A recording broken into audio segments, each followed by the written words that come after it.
tey dañuy dalal kàngam ci émission sama kër ñu bëri ñu nekk kon ci espace su habitat nekk ci espace immobilier ak lépp lu xeetoo ci wàllum tabax daanaka xam nañu ko parce que xelam dafa màcc lool jëm ci wàllum génie civil moom docteur Oumar Cissé yaakaar naa boo doon gisee image bi di ngeen ko rek daal di xamee docteur ñu ngi lay gërëm ci li nga ñu kon dalal ci sa bérébu jàngalekat bi maanaam Institut africain de gestion urbaine. jërëjëf Dieynaba di kontaan aussi ci li nga fi ñëw. di kontaan aussi li ma boole ci émission bi parce que dama koy suivre. ñàkk laa xam wóorul di. waaw mais émission bi dafay xam nga sama kër. lu am solo la buñ ci eggee ci émission bi dinañ gën a xam. lu tax mu am solo ndax kër mooy lu xam ne askan bi dañuy dajale yëpp dañ ko ciy dugal. kon bu amee tolof tolof rek. kenn mënul natt yan safan yan coono la nit ñi de. kon maa ngi kontaan bu baax. man Oumar Cissé léegi mu ñëw seet ci biir yaay bi. ñu waxtaan ci wàllu habitat ci wàllu bënd bi ci wàllu environnement. ndax yooyu yëpp daanaka yàlla dafa def ñu xaw a toofu. waaw loolu daal moo tax. benn mënul dem bàyyi mboromam. donc docteur Oumar Cissé wax naa ko léegi ingénieur la en génie civil nekk environnementaliste parce que c'est important également wax ko nekk docteur en aménagement bu ñu ne aménagement nag mooy lépp nag lu xeetoo ci wàllum nañuy tabaxee ak la war a am ci biir donc moom kàngam la ca nekk directeur institut africain de gestion urbaine professeur au département environnement bu université Senghor ba nekk foofee ca Égypte nekk université bu mag bu nekk ca dëkku naar yi nekk tamit ku bind ay livre bokk na ca livre yi ñuy gën a nemmeeku mooy inondation à Dakar gestion des risques et adaptation waaye aussi mu nekk auteur principal bu livre ba ñu duppee profil du logement au Sénégal nga xamante ni ONU Habitat moo ko rek kon daanaka commandé woon ci atum 2012 la woon livre boobu sax nga liggéey ci ku ci mel ni Alioune Badiane liggéey ci ku ci mel ni Seydou Sy Sall Aly Ngouille Ndiaye voilà donc voilà pour wax la ne maa ngi lay suivre bu baax a baax. waaw loolu nga wax yëpp yàlla loolu ñu yàlla baaxee. ci sant suñu borom bu baax a baax. ndax loolu yëpp suñu borom lu mu la jox rek dafay teg daf lay jox sas. dafa am loo war a natt jëm ci askan bi. yàlla li ma baaxee mooy dëkk naka lañ koy toppatoo naka lañ koy defaree. ndax benn mënul dem bàyyi moromam. mu ne génie civil moom infrastructure yi yëpp ci dëkk bi la. mu ne environnement nag lii tax dëkk bi sax ñu mën ko léegi ñu mën koo ràññee sax. mbirum garab gaa ngi ci mbirum ndox maa ngi ci. mbirum air baa ngi ci mbirum risque ya jël risque yi mu ngi ci. aménagement nag daanaka ba suñu dëkk yi. benn ci lenn ci li ñu manqué mooy aménagement. maanaam aménagement dafa war a jiitu dëkk. aménagement dafay prévision dafay maanaam dañ naan dañuy xam ni dëkk bi dafa riir jëm fii. ñu dogaat ko. wala dëkk amagul ñu ne nii la war a mel nii la war a mel nag dafa fekk ni lu nekk am na fu mu gën a. mooy plan directeur yi ñuy wax. plan bi ngay wax. voilà xam nga ci wala soo da ngay ñuy wax plan mooy. plan waaw. maanaam da ngay def ay pexe yoo xam ne. ëllëg yooyu yëpp bu ñu dajee taw fii xel ci. foofu nag la ñu sooxee ndax ñun lenn li ñu xaw a sonal mooy nit ñi seen dañuy dëkk. jiitoo ñuy organiser. maanaam dañuy dëkk ba pare doog a organiser. waaw xam nga wala bu njëkk ba sax daanaka ci réseau yi ñuy defar ñuy woowee réseau unitaire daanañ dem sax boole ñaari xeetu ndox yi pour yóbbu leen wante xam nañ ni xam nga bu ndoxum taw ca normal ba mën na gën a set ndox mu salte mi. kon boo boolee ñaari xeetu ndox yooyu lan lay indi ëllëg fa ngay raxas ndox ma ndax xam nga ndox ca mujjantal dañ koy raxas. mën nga ko recycler. dañ koy def recycler waaw très bien. dañ koy traité donc fa ca mujjantal da ngay yokk ndox mi nga war a traité moo tax léegi daanaka dañ leen di. ku nekk jaar sa béréb. yenn saa nga gis muy taw nit ñi seen bopp ndax ndox taw bi jaaxal na leen ñu ubbi ay regard. ndox mi di ci dugg c'est-à-dire que lañ doon bañ sax ñoom it ñu indiwaat ko mën a indi ay jafe-jafe même ci réseau. xam nga am nga problème mu eau pluviale nga yokk ci nag maintenant problème mu eau usée loolu dafay suñu dëkk yi bu dee ci wàllu ñaari xeetu assainissement bi ma jël bi nga xam ni dañ naan ndox mu salte mi waaw dafa sooxee ndax li tax mu gën a sooxee mën nga jàpp ni am na dëkkuwaay boo xam ni maanaam boo demee ci région Dakar am na ci ay gox ci zone Pikine irrégulier sud wala ci feneen fa nga xam ni habitat bi organisé wuñu ko dugal fa ay réseau pour yóbbu ndox mu salte mi lay jafe ndax bu dee ay zone yoo xam ne kenn aménagement ba amu fa. maanaam lotissement yee baaxul ak très bien bu amul aménagement bu amul lotissement xam nga dugal fa réseau pour mu yóbbu ndox mu salte bi day jafe. dafa mel ni Grand Médine rek puisque bidonville la. très bien demoon naa fa sax Alioune Badiane ba ñu gis mbedd yi nu mu mel ak nu ñu ko war a restructurer. très bien xam nga li tax yenn saa yi ñuy bëgg ñu naan dañu war a li ñuy restructurer mooy restructurer wu woon. waaw donc bu ñu koy restructurer li ñu ci gën a namm surtout mooy dugal fa ay services dugal fa ay infrastructure bu loolu amul xam nga xeetu ci ndox boo jëlee ci ndox mu salte mi rek am na ñoo xam ni ñi nga xam ne yenn zone yi nga xam ne c'est urbanisé tout ça yenn saa yi gis ñu am réseau yenn saa yi zone yi ñu aménagé lañ te amuñu réseau boobu mooy retard investissement daf ci am mais li gën a doy war mooy ñi nga xam fi nga xam ne fu dëkk yi ci nit yu bëri lañ fa dëkk aménagé wuñu ko amuñu yenn xeetu réseau yi ñoom ñooy ñiy utiliser seen i fosse ak yooyu. moo ñu di def fosse septique yi. waaw mais xam nga fosse yooyu kenn bokk na ci assainissement buñ ko defaree defar bi war mais xam nga ku ci nekk yaa ngi koy defar ni nga ko mënee ni nga ko xalaatee warul demee noonu am na ci souvent nga dem gis benn installation boo xam ne moom rek a nekk fenn muy nga dem installation mais mu defar ay système de fosse dem ba ci fi ñu defar bu mucc ay ba ca ndox ma fay génn sax ñu yóbbu ko mooy am genre épuration naturelle par le sol mais loolu day fekk loolu la ñu am ku ci nekk noo mën a defar sa fosse da nga ko koy defaree xam nga ñu ngi wax ni benn sax ci li tax ndox mi gën a bari ci suuf ci ndox mi nekk ci suuf si ca fosse ya baaxul la amee te li mu ci indi sax dafa doy waar am na gëstu yu ko wane ni li mu ci indi sax mooy yenn saa yi ndox mi nekk ci suuf bari nappe phréatique bi. très bien. yàqu goo li ko yàq xam mooy nitrate bi nekk ci mën na baax parce que bu demee naan ko day jafe moo tax ci bi ñuy wax si xeex assainissement bi bu xeex inondation yi am na ay béréb xam nga zone yi ñuy wax yëpp yu bari zone dañ ñaan am na foo xam ne fii way napp yi day affleuri mais bu fekkee napp yaa ngi affleuri te benn xeetu ndox mi. moo fa infiltré.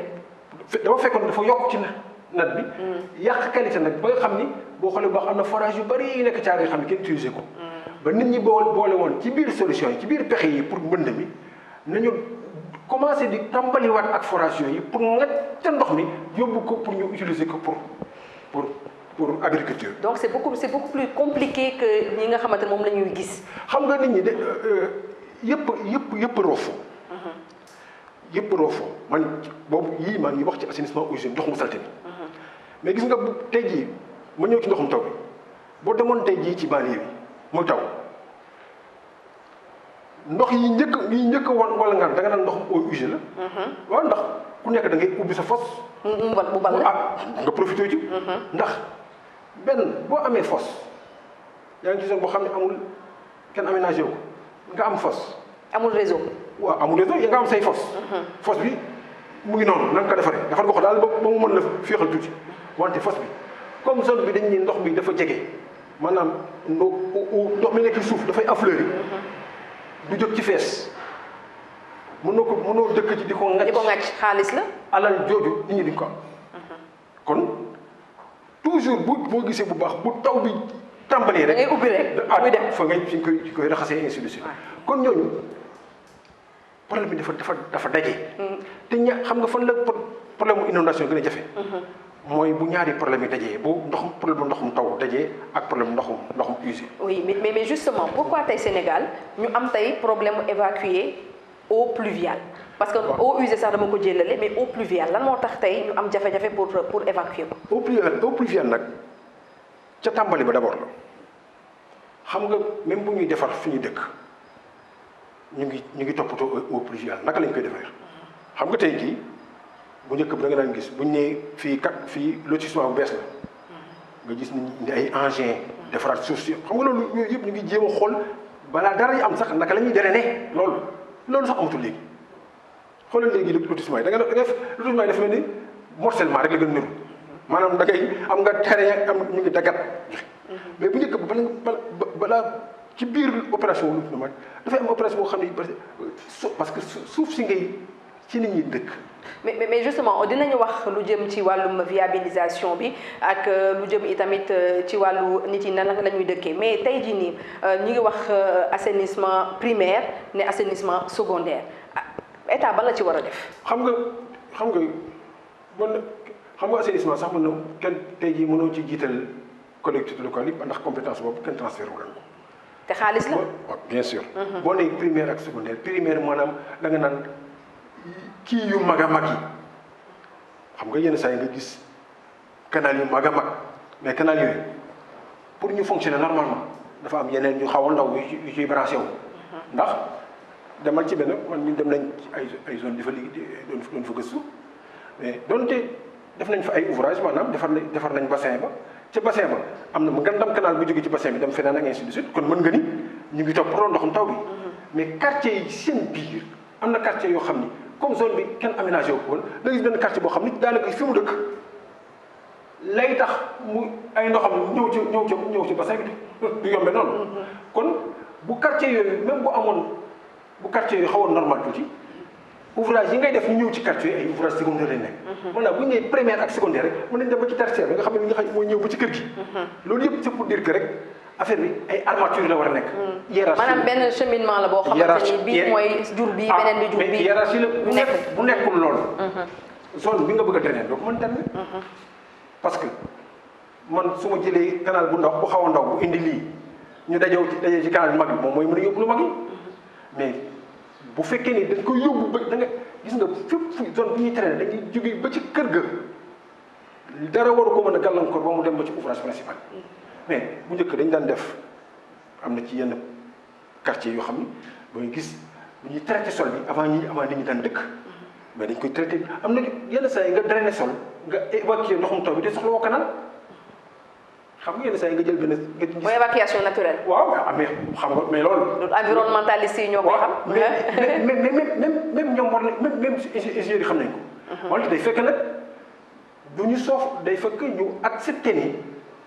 lotissement du yem ci daggat jaay du sotti. donc li ngay wax ni yëpp docteur Oumar Cissé je rappelle que moom ingénieur la en génie civil kon ça veut dire que li ñu wax yëpp problème bi ci ndorteel la mooy wàllum lotissement ni ñuy lotissé suñu terrain yi maanaam préparé pour am ab dëkkuwaay. loolu mooy problème bi. mën nga ni sax ci wàllu planification parce que lotissement bokk na ci plan d'urbanisme. wante la ko jiitu da nga naan gox bii ma bëgg a organiser fii lañ mën a dëkk fii mënuñu fee dëkk.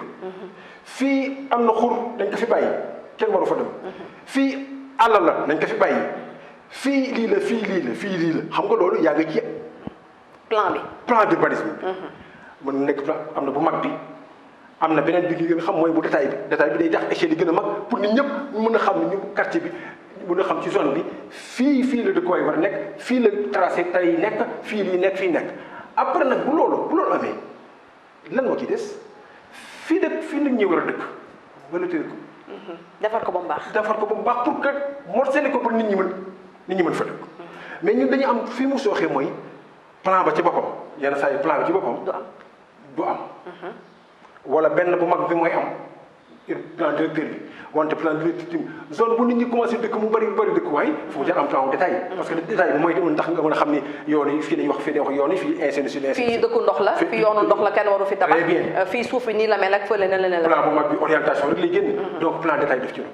yenn saa yi ñaar yooyu yëpp am mais plan yooyu bala moo mën a amal njariñ mooy décret génn nii plan bii nag mooy am force de loi. waaw mais kon le problème nit yi xam nañ ko léegi lan moo tax léegi ñu ngi continuer di tabax ay dëkk te defuñu li war laata kon ñuy tabax. je prends l'exemple de Diamniadio ak yeneen peut-être ville yi nga xamante ni ñu ngi ñëw président de la République ci un conseil présidentiel mi ngi doon amal ci accès au logement social mi ngi doon wax ne yenn ci site ci mel ni Sébikotane dana dugal 20 milliards mu mel ni da ngay jël lekk benn goutte d'eau donc dans la mer parce que viabilisation dafa cher donc tey xanaa peut-être loolu moom moo waral suñu gouvernement wala peut-être les promoteurs du ñu def li war par rapport ak lii liggéey bi di laaj. xam nga yaa ngi fàttali fi ma jógee maa ngi ne ay plan d'urbanisme. c'est ça directeur détail.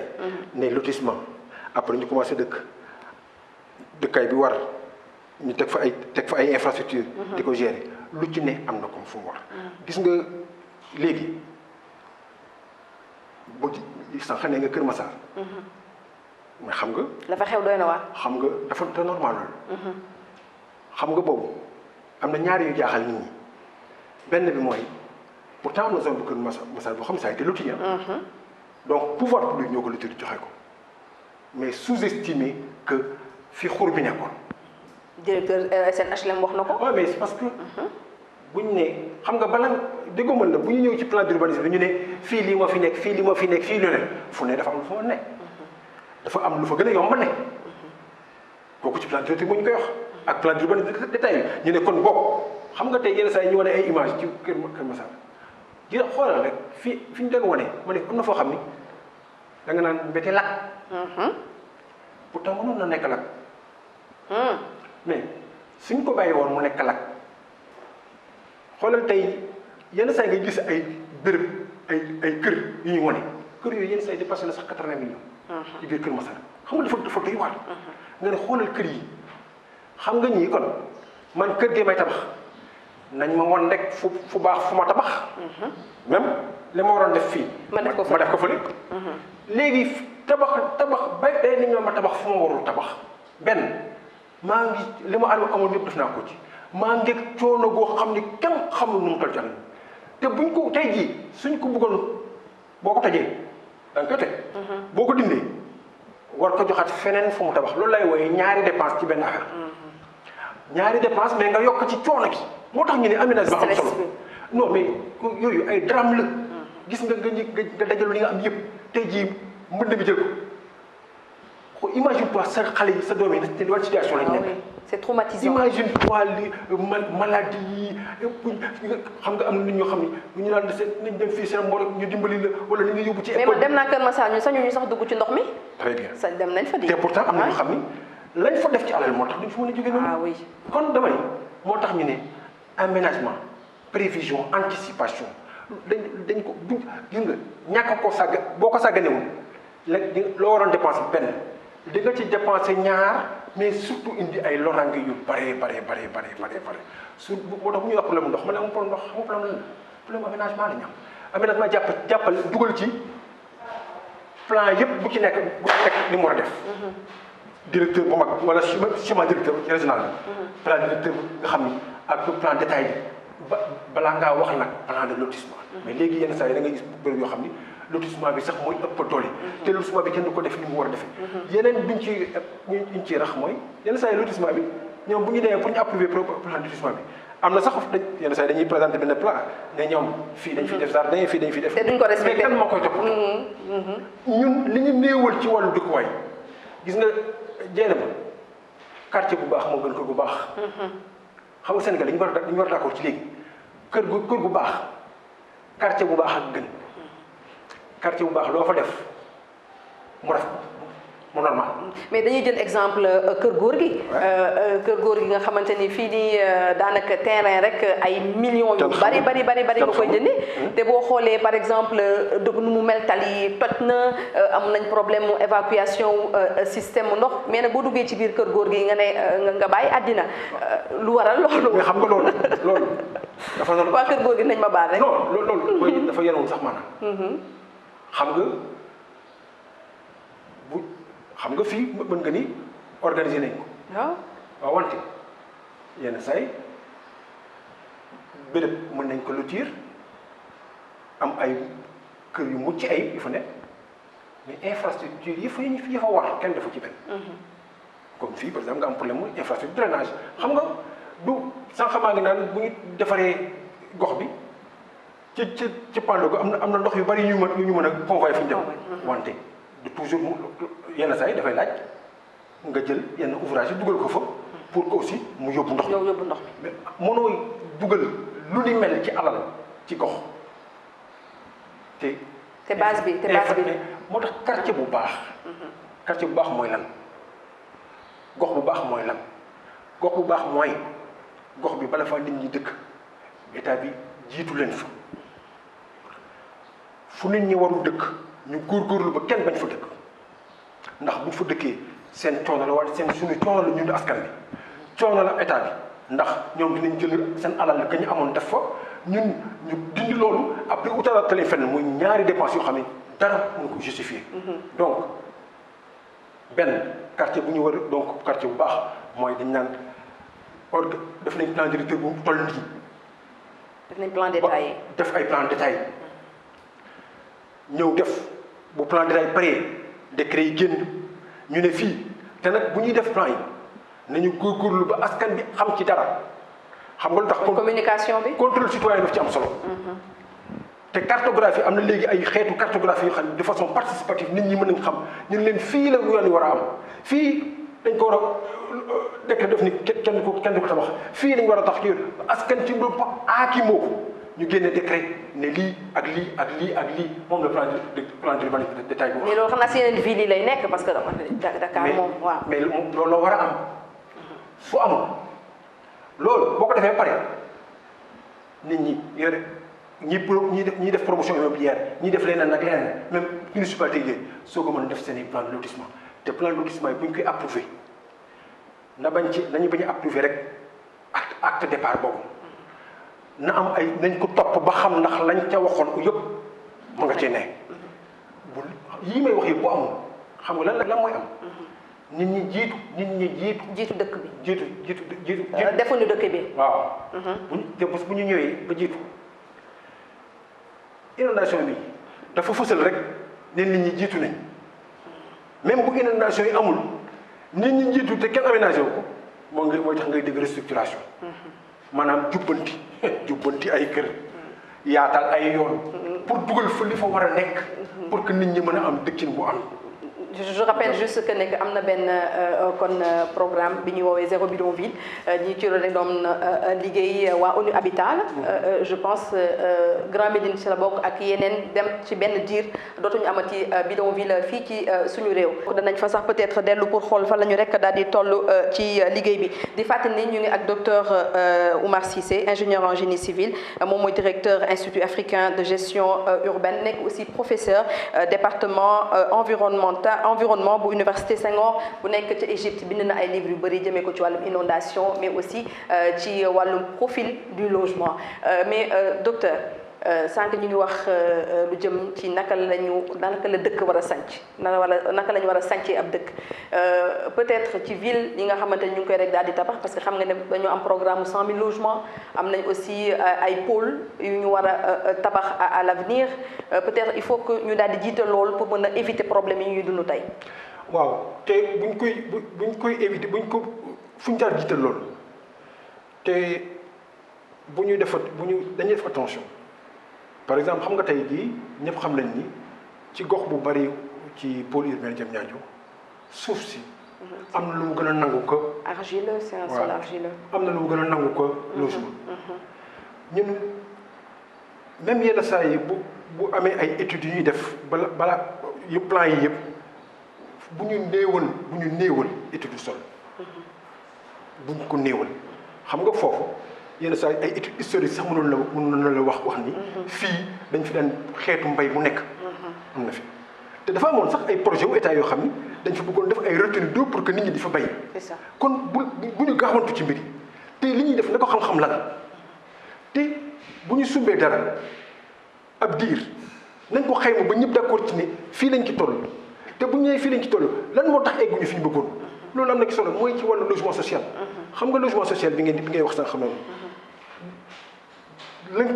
dafa lëkkaloog inondation aussi parce que bu ñuy ne rek nit ñi fii kenn mënu fi tabax fii kenn mënu fi tabax fii kenn mënu ainsi de suite mais nañ leen permettre aussi ñu mën a am logement parce que duñ tabax ci asamaan si il faut ñu am fu ñu dëkk boo nee dans la région de Dakar di nga ni à peu près presque 100 000 personnes wala 90 000 personnes chaque année ñooñu ménage bu nekk 6 personnes donc tu as besoin au moins de 15 000 mais ñooñu fu ñu jaar tabax fenn donc bu ñu yem ci rek ne fii du bërëb gi fii du bërëb li fii du bëri nañu yem ci ñu yombal. accès au logement accès au logement. pour cela lenn surtout ci wàllu logement social dama bëgg ñuy xayma la ñuy def dama toog ba si da ngay toog nga dégg programme une famille un toit bi en 2010. 2008 2009 après 2014 PSE ñëw ñu ne programme d'accélération du logement social. léegi ñu ne programme de logement mais xam nga il faut nga xayma fi nga jaar yëpp. pour bëgg xam fi nga jëm. moom ma jël benn exemple. ñu ngi wax 100 000 logements mais biñ ne programme accélération du logement social ça fait partie des projets phares du PSE. ci xayma bi ci juróomi at il boo ko totalisé parce que 90 000 logements 92 000 logements lañu. am na nu ñu ko bëggee woon defee. il faut nga xam nga xayma ko lu muy jariñ di nga xam ne lii de laa foogoon ni moo ci gën a am importance ndeke gënul am importance. lii de laa fàtte woon ci lii ma yokk ko ci. te boo koy xayma da nga koy boole ak ñi ci xam xam-xam ñëpp ak experts yi yeeg ñu koy dund ak ñeneen ñu d'accord ci ne lii lañ defoon egguñu fa. maanaam générosité dans l'élaboration des programmes. mais soo ko deful ay profession de ay déclaration d'intention rek lay nekk. parce que tey kon da nga jàpp ne que voilà. gisaguma lu ma mën a convaincre ni. d'accord doxalin bi soppeeku na. te man bala ngaa tàmbali ne lii lay def xam nga 100 000 logements sociaux nga wax sur 5 ans. 20 000 logements par an. bëgg na xam ne ñoo koy tabax nga ni promoteurs yi aujourd'hui ci région de Dakar promoteurs yi coopératives yi mënuñu tabax plus de 10% des logements ñoom ñaar mënuñu tabax 10% des logements. kon naka lañ koy defee. moo tax man la gis nga yëf yi nañ ci boole gëstu di ci boole xam-xam sinon tëñëx liy indi tëñëx dañuy dem ba ci cëppaandaw ba ñu jàll ci leneen loolu. te fekk na perte de temps lay nekk. on aura perdu du temps. de l'argent des ressources. su ma nañ ci boole acteurs yi stakeholders yi. waxuma borom xam-xam rek de mais professionnels yi ñi ciy liggéey ñi nga xam ni xam nañ ci foncier bi dara population yi acteurs ainsi de suite. parce que question logement c'est très complexe. dafa bari ay paramètres yu ci laxasu gis nga tey jii. buñ ci woyee nii de sama genre du ñu am kër. waaw mais sama genre du ñu am kër. parce que chaque jour day gën a cher location cher na vraiment pour nga am rek location bu nga xamante ne bu baax la si yow wala loo xamante ni di ko mën a fay par weer dafa nekk la croix et la bannière vraiment askan wi sonn nañ. mais gis nga ku mënul am ci kër yi ñu war a am lan ngay uti. kër boo tolloon rek. waaw. foo ko mënti am baax na parce que nit ñi fu ñu jël dugal seen famille. moo tax ma bañ ñu suufanteel programme yooyu ñuy wax. may bañ ñuy gaawantu dugg ci dara dugg kenn du ko xayma bi war. bu ñu nee programme 100 000 logements ñu ne dañuy subventionné à côté de 50%. 100 000 logements moom bu dee 5 millions ngay subventionné parce que 500 milliards de francs CFA. ñoom bu ñu nee le foncier qu'il faut à ça bu ñu ko bëggee aménager si 300 et 360 milliards.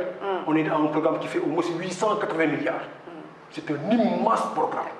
loolu tey jii da nga ko waroon jox da nga kuréel gi koy tabax du doon ngi fu ca moom.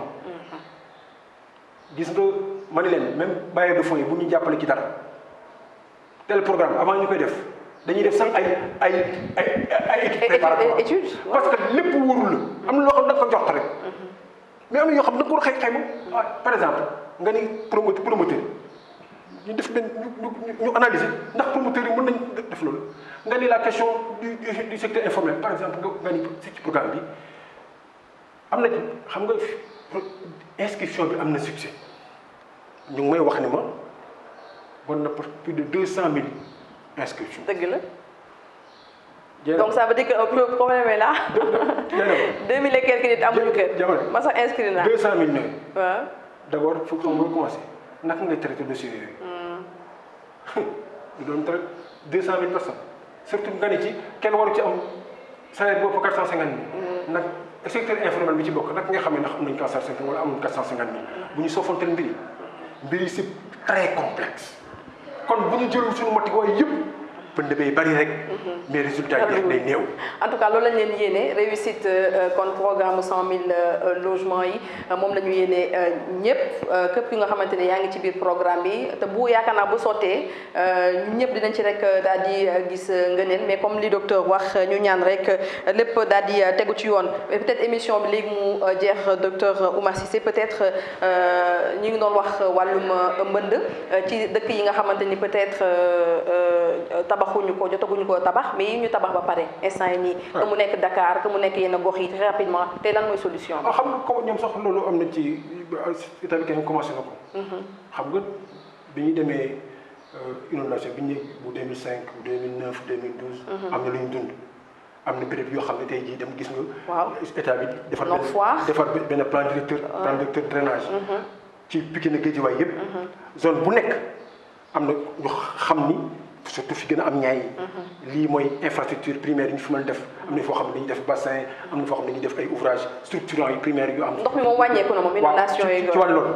mais gis nga fi nga xam ne nit ñi dëkkuwaay bi normal xam nga boo bëggee defar yenn ouvrage yi jël fa ñenn ñi parce que leen say doo ko teg ci kaw nit ñi.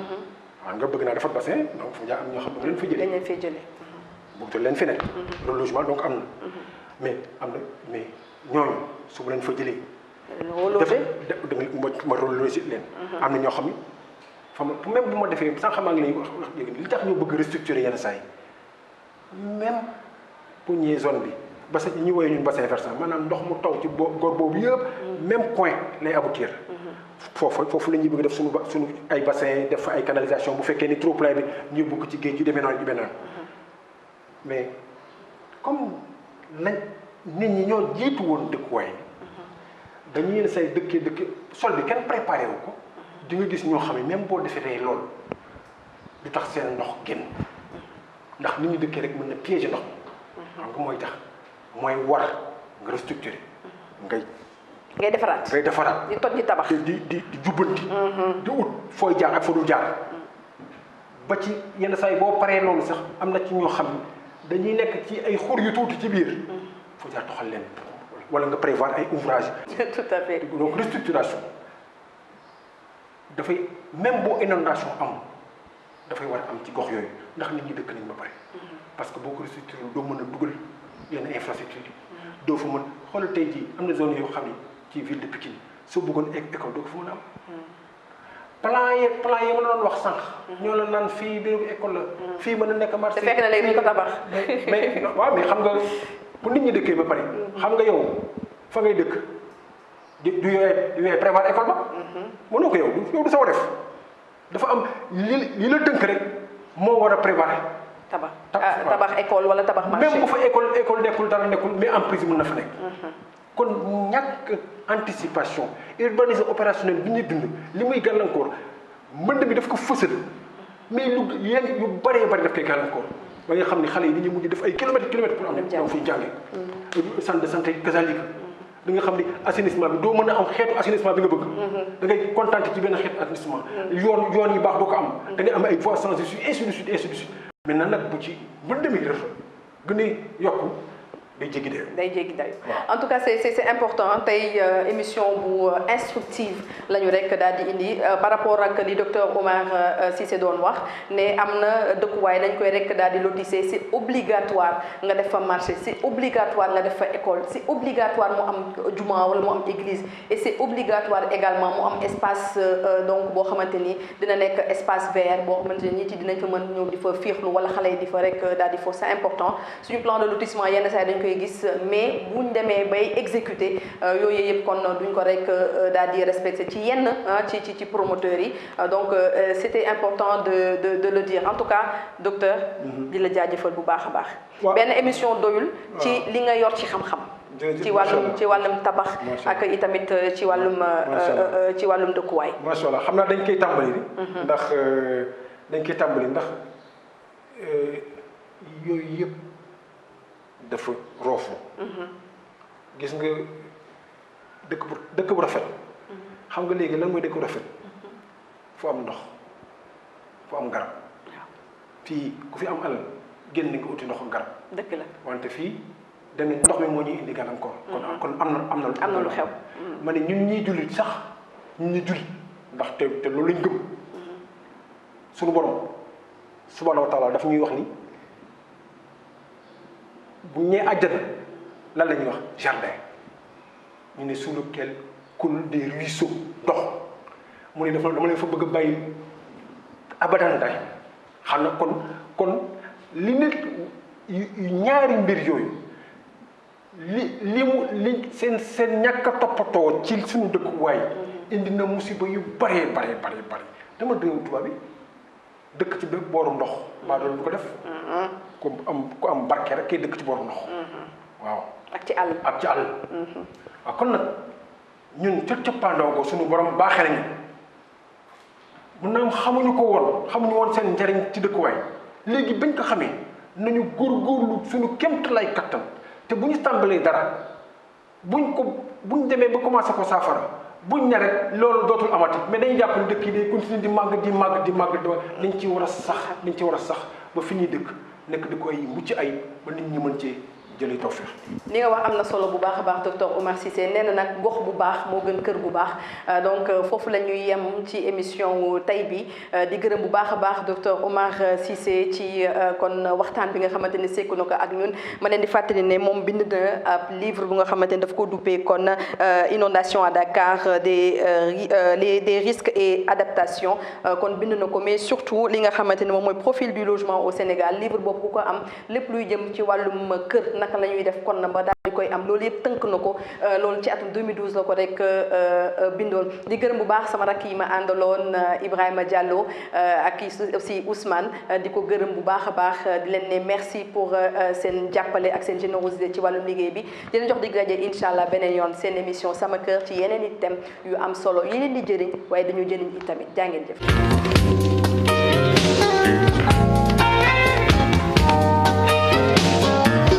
ginaar gi baax na ci kër gi ne saayam